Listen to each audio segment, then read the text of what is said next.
Hi, this is Kevin from TRS Products. I'm here with Whitney, and last time we had a look at some release techniques for the hamstrings.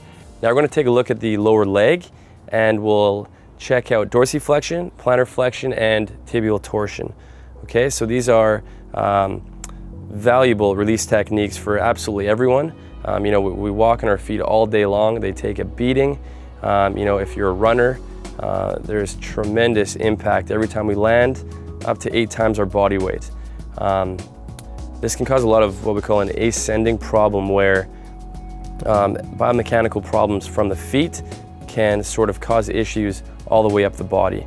Okay, so first off, when you're going to take a look at dorsiflexion, so I'm going to get you to take a kneel down on the mat here. Right leg out in front. There we are. So now I'm going to have the dowel about 3 inches in front of her toes. Now I want you to lengthen the back side of the leg, okay, and try to get your knee all the way to the dowel. And as you can see, she's a little bit restricted. Okay, let's have a look at the left. Good, and same thing. Come on forward. Good, now she's pretty much hitting the dowel, okay? So more ease of movement, more range on the left side. Okay, good. Now next off. This test has been selected because it's very easy to administer on your own. You don't really have to worry about getting somebody to measure the angle. We're just going to go by feel, okay? So Whitney, I'd like you to place your feet flat on the mat there. There you go. She's going to close the gap kind of at the upper foot here. Okay, now she's simply going to see how it feels. Is there tremendous pull up through here? Is there a left to right difference where it's not quite symmetrical? Okay, now for the sake of this video, we're just going to assume that the right side is restricted as well. Now, lastly, we're going to have a look at tibial torsion. Whitney, I'll get you to pull up a seat here, please. There we are. So we want to make sure that her hip and her knee remain still. Okay, I'd like you to take that right foot and rotate outward. And make sure the arch is flat, good, and back. Now we'll go inward. And flat. Okay, so it's looking a little restricted in that direction. Okay, let's compare to the left. And outward, good, back, and now inward. Okay, so we clearly have more range on the left side here. Okay, so now we'll get on to some release techniques, starting with the back side, all of the structures associated with dorsiflexion. So Whitney, I'll get you to have a seat, please.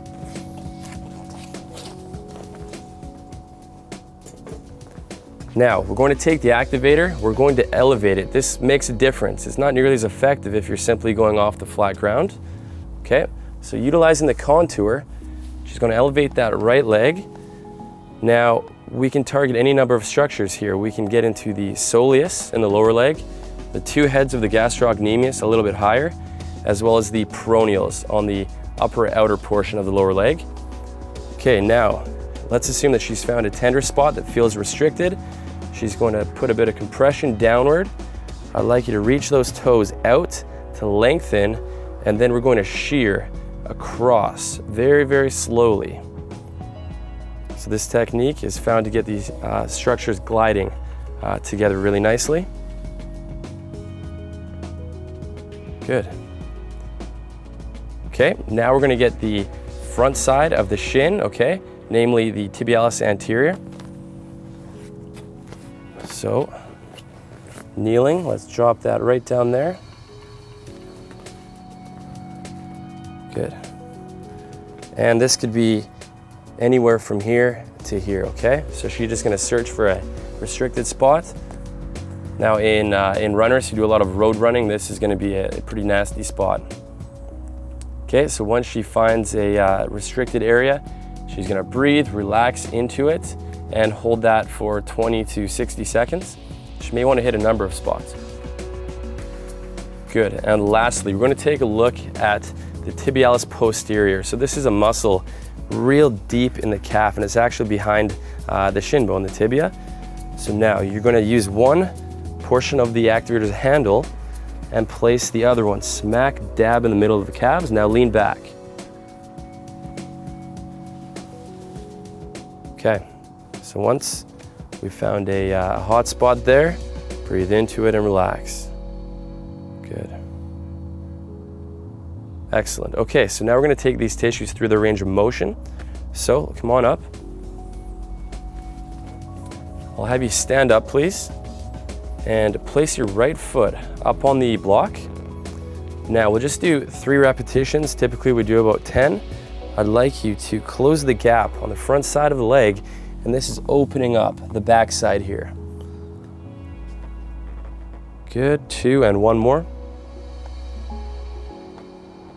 That's great. Now I'm going to get you to stay there, but turn that foot outward and do the exact same thing.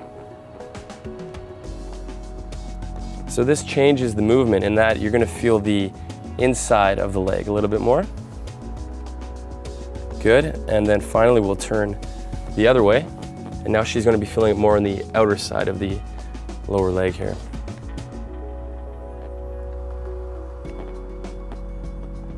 Good, perfect. And lastly, I'll just have you do some easy ankle rotation. So take that right foot, point your toes down, and going clockwise. 3 nice big rotations. We typically do 10. Good, and then we'll go counterclockwise. So nice, easy, non-threatening movements. Good. Okay, so now let's retest. Let's go back to dorsiflexion. So kneeling. Right leg out in front. Good, about 3 inches off the toes and shift forward. Good, and as you can see, she's getting farther forward. Now she's practically touching. Good, let's compare it to the left.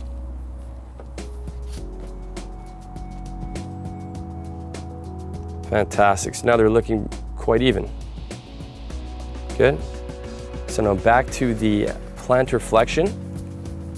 Again, this is more subjective. She's just going by feel, but we're gonna elevate this a little bit.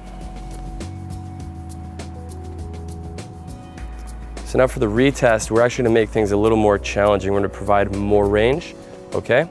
And then we can get rid of it and go back to the original test and see if things have eased off. And last but not least, have a seat. And we'll just look at the right foot here. So keeping the knee still and turn outward. Good, and inward.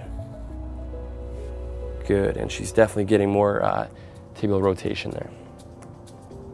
Good, so there you have it, the mobilizations for the lower leg.